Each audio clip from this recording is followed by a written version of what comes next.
Egg bhurji செய்யறதுக்கு தேவையான பொருள் பார்த்துக்கலாம். பெரிய வெங்காயம் ரெண்டு வெங்காயத்தை சின்ன சின்னதாக கட் பண்ணி வச்சிருக்கோம். தக்காளி பழம் 1 சின்ன சின்னதாக கட் பண்ணி வச்சிருக்கோம். 4 பச்சை மிளகாய் எடுத்து குட்டி குட்டியாக கட் பண்ணி வச்சிருக்கோம்.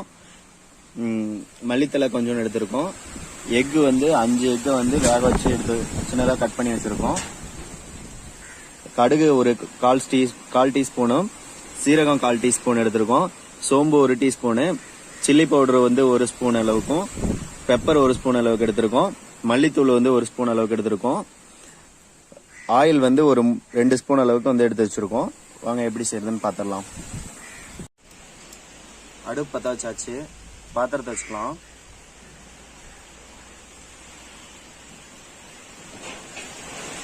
ஆயில் ஆட் பண்ணிக்கலாம்.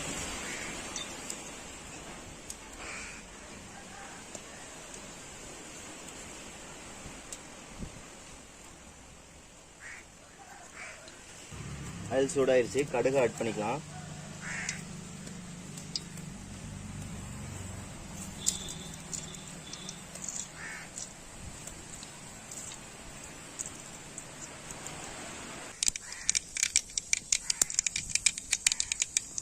கொஞ்சம் நடத்திக்கலாம்.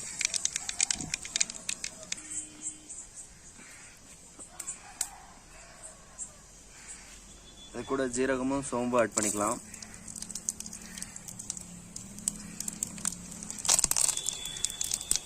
வெங்காயத்தை ஆட் பண்ணிக்கலாம்.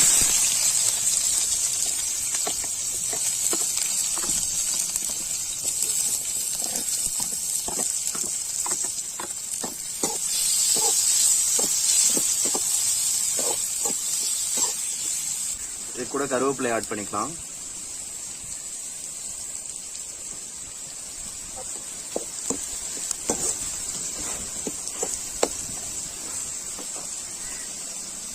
வெங்காயம் கொஞ்சம் வணங்குறதுக்காக உப்பு ஆட் பண்ணிக்கலாம்.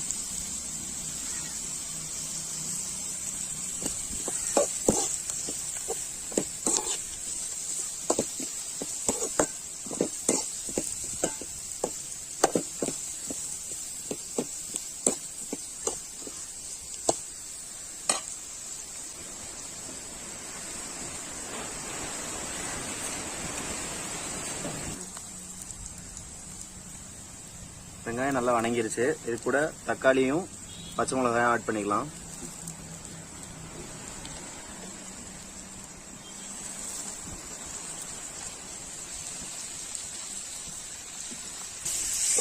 நல்லா வணங்கட்டும். ஒரு 5 நிமிஷம் அப்படியே இருக்கட்டும்.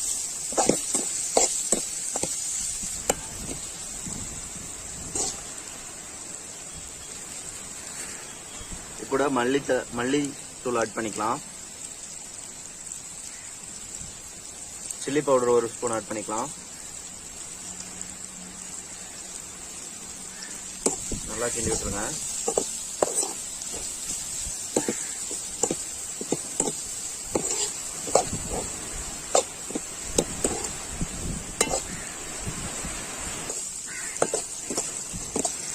வெங்காயம் நல்லா வணங்கி வந்துருச்சு. இது கூட முட்டையை ஆட் பண்ணி நல்லா கிண்டி விட்டுக்கலாம்.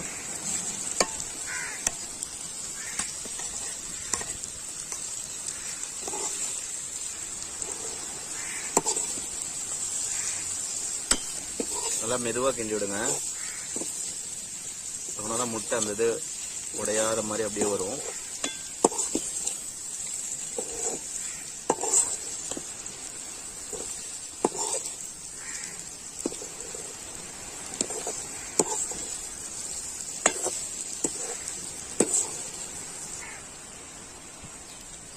பெப்பர் ஆட் பண்ணிட்டு ஒரு 2 நிமிஷம் விட்டு கிண்டிட்டு இறக்கி வச்சிடலாம்.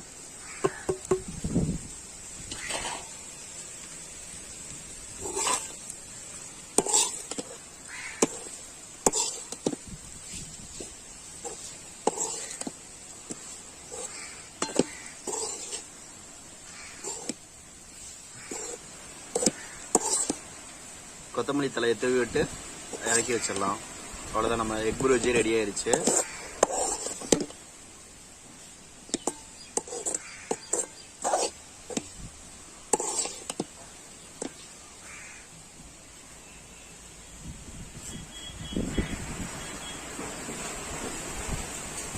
கொத்தமல்லி தலையை தூவிட்டு இறக்கி வச்சுக்கலாம்.